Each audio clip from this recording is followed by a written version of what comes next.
வணக்கம் ஃப்ரெண்ட்ஸ். இன்னைக்கு என்னோட 32வது நாள். இன்னைக்கு பயணம் இருக்கா? இல்லையா? அப்படின்றது தெரியல. நான் இப்போ இந்தியாவோட எல்லையில மோரேல இருக்கேன். எனக்கும் பர்மாவோட பார்டருக்கும் 100 மீட்டர் தான் வித்தியாசம். நான் இப்போ தங்கியிருக்கிற இப்போ உங்ககிட்ட பேசிகிட்டு இருக்கேன் இந்த இடத்துல இருந்து பர்மா பார்டருக்கு 100 மீட்டர் தான் இருக்குது. நைட்டு பார்த்துட்டு தான் இங்கே வந்து தங்கியிருக்கேன். இன்றைக்கி இங்கே லோக்கலில் இருக்கிற முக்கியமான விஷயங்களையும் முக்கியமான சில நபர்களையும் பார்க்கலாம் அப்படின்னு திட்டம் போட்டிருக்கேன். எது எது சாத்தியப்படுதோ அதெல்லாம் நம்ம பண்ணுவோம். 2வது பர்மாக்குள்ளே போகிறதுக்கு பர்மிஷன் கிடைக்குதா அப்படின்னு சொல்லிட்டு ட்ரை பண்ணலான்னு பார்க்குறேன். கிடைச்சா உள்ளே போயிட்டு ஒரு நாள் லோக்கல் ஒரு 1 கிலோமீட்டர் 2 கிலோமீட்டர் மட்டும் போயிட்டு வரலாம் அப்படின்னு சொல்லிட்டு ஒரு வாய்ப்பு இருக்குது. அதை முயற்சி பண்ணலான்னு பார்க்குறேன். நேற்று நான் இம்பால்லேருந்து இங்கே மோரேக்கு 112 கிலோமீட்டரு. இந்த 112 கிலோமீட்டருக்கு முன்னாடி தெங்குனாப்பால்னு ஒரு ஏரியா இருக்குது. அந்த தெங்குனாப்பால் ஏரியா அப்படின்றது என்ன அப்படின்னா, தெங்குனாப்பாலுக்கு முன்னாடி பல்லல்னு ஒரு ஏரியா. நான் வந்து அங்கே வந்து 1:30 மணிக்கு வந்துட்டேன். சரி, ஓகே. நம்ம ஏக்தம் இன்னும் இருக்கிறதே வந்து 57 கிலோமீட்டர் தானே, போயிடலாம் அப்படின்னு சொல்லிட்டு நான் வந்து கிளம்பியாச்சு. இப்போ கிளம்புனா நான் அந்த பல்லல்ன்ற ஏரியாவிலேருந்து ஏற ஆரம்பித்தவன் நான் 17 கிலோமீட்டர் கிட்டத்தட்ட ஃபுல்லாக மலை தான். ஏற ஏற ஏற ஏற ஏற ஏற ராத்திரி 7 மணி வரைக்கும் கிட்டத்தட்ட 6:40 6:30 மணி வரைக்கும் நான் அங்கே ஏறிக்கிட்டு இருக்கேன். ஏறி முடித்தா கடைசி டவுன் இறங்குற இடத்துல தெங்கனோப்பால் அப்படின்ற அந்த ஏரியா. அங்கே ஆர்மியோட செக் போஸ்ட் இருக்குது. அந்த செக் போஸ்ட்டில் எங்கேருந்து வரீங்க, எத்தனை நாள் ஆச்சு, என்ன ஏது அப்படின்னு பேசிவிட்டு எனக்கு ஒரு சின்ன டோக்கன் ஒன்று தருவாங்க. என்னோடய டீட்டெயில்ஸ் எல்லாம் ஃபில்அப் பண்ணி வாங்கி வச்சுட்டு செக் பண்ணிவிட்டு அந்த டோக்கனை வாங்கிட்டு அவங்க பேசிக்கிட்டே இருக்கும்போது அவங்க எனக்கு தண்ணி கொடுத்தாங்க. நான் என்கிட்ட இருக்கிற பிஸ்கட்டு எல்லாமே சேர்ந்து எல்லாருமே சாப்பிட்டோம். அப்போ கொஞ்ச நேரம் அப்படி பேசிக்கிட்டு இருக்கும்போது ஒரு ஆட்டோ ஒன்று வந்துச்சு. அது வந்து அவங்களோட பாட்டு அவர் என்ட்ரி போட்டுக்கிட்டு இருக்காரு. Passenger auto. அந்த பேசஞ்சர் ஆட்டோவில் அவர் பாட்டு என்ட்ரி போட்டுக்கிட்டு இருக்காரு. அவரோட ஏரியா என்னன்னா அவர் மோரே போகிறாரு. நீ எங்கே போகிறேன்னா நானும் மோரே போகிறேன் அப்படின்னா. இப்போவே போயிடுவியா? இந்த நேரத்தில் எப்படி பயணம் பண்ணணுன்னா, இல்லை நான் இங்கே தங்க போகிறேன், தங்கிட்டு அப்புறமா நான் பயணம் போகிறேன். நான் இங்கே தங்குறதுக்கு எந்த ஹோட்டலும் கிடையாது, எல்லா ஹோட்டலும் மூடியாச்சு. அதனால் நீ மோரே போகிறது பெஸ்ட்டு. நான் இந்த ஆட்டோக்காரன்ட்ட பேசி பர்மிஷன் வாங்கி தரேன், போயிடுறியா அப்படின்னு சொல்லிட்டு கேட்டார். எனக்கு ஆட்டோவில் போகிறதுக்கு விருப்பம் இல்லை சார். அதனால் நான் இங்கே தங்குறதுக்கு எதாவது வாய்ப்பு இருந்தால் கொடுங்க. இங்கே தங்குறதுக்கு எந்த வாய்ப்புமே கிடையாது. அதனால் ஆட்டோவில் ஏறி போகிறது தான் உங்களுக்கு வந்து புத்திசாலித்தனம். இந்த ஆட்டோவில் பேசுகிறேன், நீ கிளம்பி போயிட்டே இருங்க அப்படின்னு சொல்லிட்டு அவங்க வந்து சொன்னாங்க. சரின்ட்டு அந்த ஆட்டோவில் ஏறி என்ன ஏது எதுவுமே பேசவே இல்லை. அங்கேருந்து 37 கிலோமீட்டர் அதில் அந்த ஆட்டோவில் ஏற்றி எல்லாருமே ஆர்மிக்காரங்களே சேர்த்து என்னோடய சைக்கிளை தூக்கி ஆட்டோக்குள்ளே ஏற்றி கட்டி வச்சு பேசஞ்சர் ஆட்டோக்குள்ளே எப்படி இருக்கும்னு நீங்களே யோசிச்சு பாருங்கள். என்னோடய சைக்கிள் ரொம்ப ஹெவியாக இருக்கும்.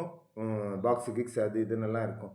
எல்லாத்தையும் எப்படியே மேக்கப் பண்ணி உள்ளே ஏற்றி வச்சு என்னையும் உள்ளே ஏற்றி கயிறை போட்டு கட்டி என்னை அனுப்பி விட்டாங்க. நான் வந்து 37 கிலோமீட்டரும் நான் வந்து 8 மணிக்கு இங்கே வந்து நான் மோரேயில் சேர்ந்துட்டேன். எல்லாமே இறைவனோட செயல் தான் நினைக்கிறேன்.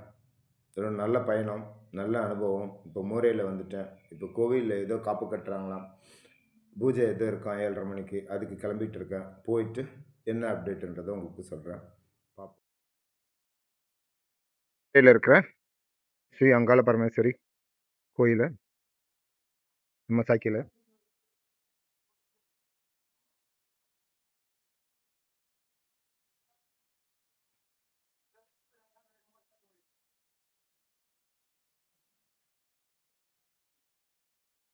பாருங்க, இவ்வளோ அழகா கோபுரம்.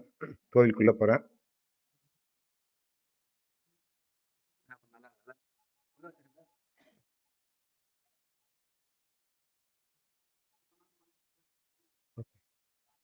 பாருங்க, உள்ளுக்குள்ள கோபுரம்.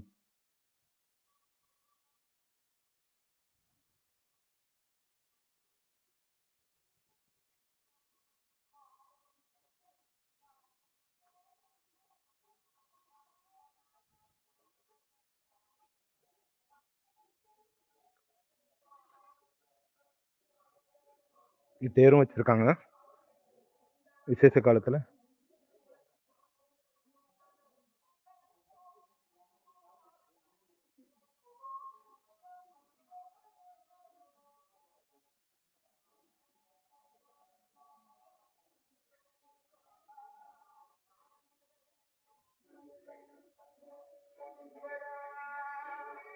புத்தர் கோவில்.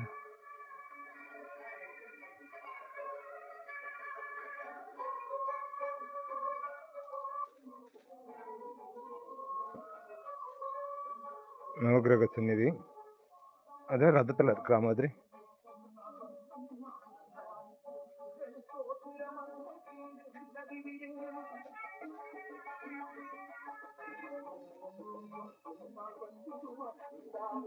அரச மரம்,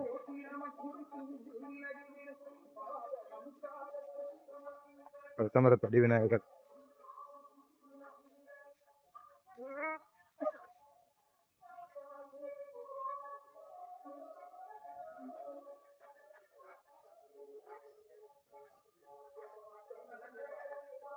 கொடிமரம், பலிபீடம்,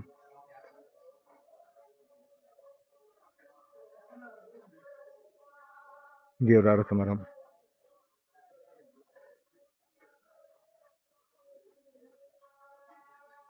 அம்மா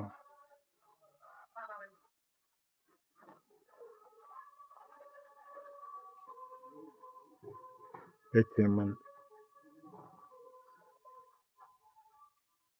எல்லாமே ஜென்ரேட்டர் வசதி எல்லாமே வச்சிருக்காங்க. ரொம்ப அழகா இருக்கு கோயில். நம்ம தம்பி வெண்ணாயம் கூட இருக்கான்.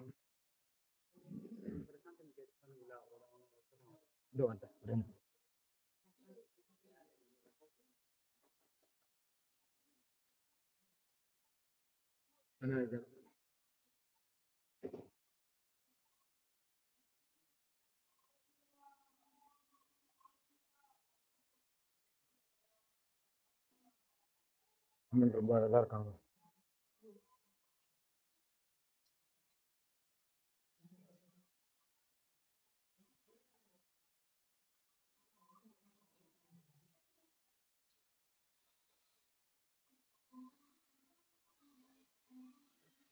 முருகர்